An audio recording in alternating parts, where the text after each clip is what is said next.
ఈరోజు ఈ ఎపిసోడ్ 8లో లగ్నం కేంద్రం కోణం గురించి తెలుసుకునే ప్రయత్నం చేద్దాం. సూర్యుడి పొజిషన్ని బట్టి మనం లగ్నాన్ని కనుక్కుంటాం. సూర్యుడు ఒక రాశి నుంచి మరొక రాశికి ప్రవేశించడానికి 30 రోజుల సమయం పడుతుంది.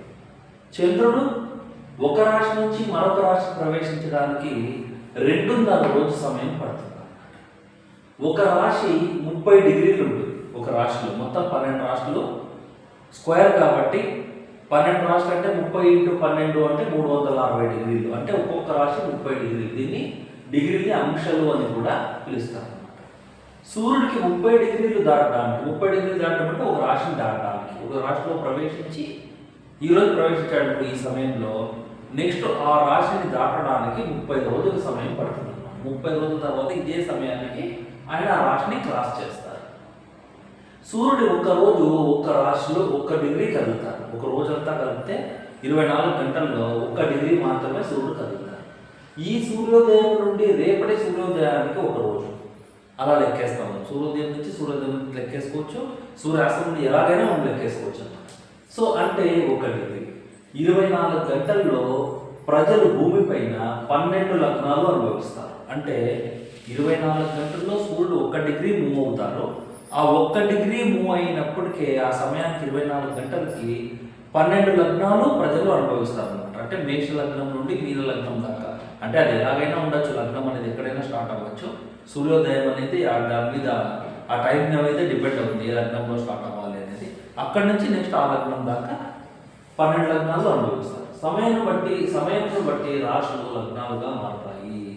సమయాన్ని బట్టి రాశులు లగ్నాలుగా మారుతాయి. ఒక్కొక్క లగ్నానికి పట్టే సమయం సుమారుగా 2 గంటలు, దాదాపుగా 2 గంటలు ఉంటాయి. కానీ ఎగ్జాక్ట్గా 2 గంటలు ఉండదు లగ్నాలకి. కొన్ని దీర్ఘ లగ్నాలు ఉన్నాయి. దీర్ఘ లగ్నాలు అంటే 2 గంటల సేపు కన్నా ఎక్కువ పడతాయి. హ్రస్వ లగ్నాలు కూడా కొన్ని ఉన్నాయి.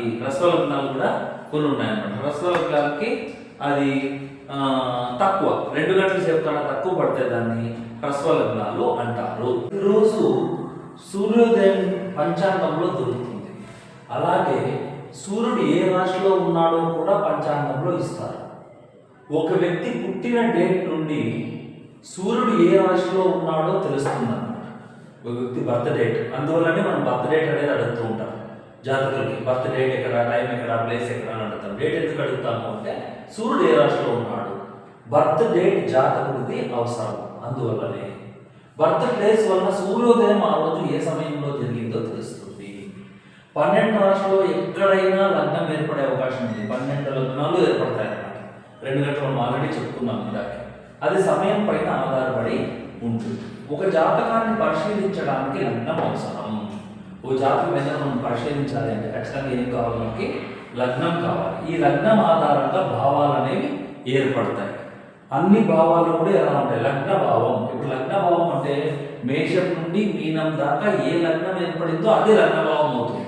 మేష లగ్నం కావచ్చు, మేషం, వృషభం, మిథునం, కర్కాటకం, సింహం, కన్యా, తుల, వృశ్చికం, ధనస్సు, మకర, కుంభం, మీనం, ఈ అన్నిట్లో ఏదైనా ఒక లగ్నం. సపోజ్ ధనుర్ లగ్నం, ఒకవేళ మీన లగ్నం ఏర్పడింది అనుకుంటాం, అప్పుడు అదేమవుతుంది, ఫస్ట్ హౌస్ లగ్నం మీనం అవుతుంది అనమాట. సెకండ్ హౌస్ ఏదవుతుంది మీనానికి, కుజుడిని.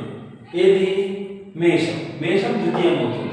అలాగా ద్వితీయం, 2వ ఇల్లు ద్వితీయం, 3వ ఇల్లు తృతీయ భావం, 4వ ఇల్లు చతుర్థ భావం, 5వ ఇల్లు పంచమ భావం, 6వ ఇల్లు షష్టమ భావం, 7వ ఇల్లు సప్తమ భావం, 8వ ఇల్లు అష్టమ భావం, 9వ ఇల్లు నవమ భావం. ఈ నవమ భావానికి ఇంకో పేరు ఏమంటే భాగ్యభావం. భాగ్యభావం అంటే మనం చేసుకున్న పుణ్యం, పోయిన జన్మలో చేసుకుంటే పుణ్యం అన్నమాట. అంటే పోయిన జన్మలో చేసుకుంటే పుణ్యానికి పంచమ భావము, 1వ భావం లగ్నభావం కూడా కరెక్ట్ అవుతుంది. వాళ్ళ అధిపతులు కూడా కరెక్ట్ అవుతారు. అది ఎట్లా అనేది మళ్ళీ చర్చిద్దాం మనము.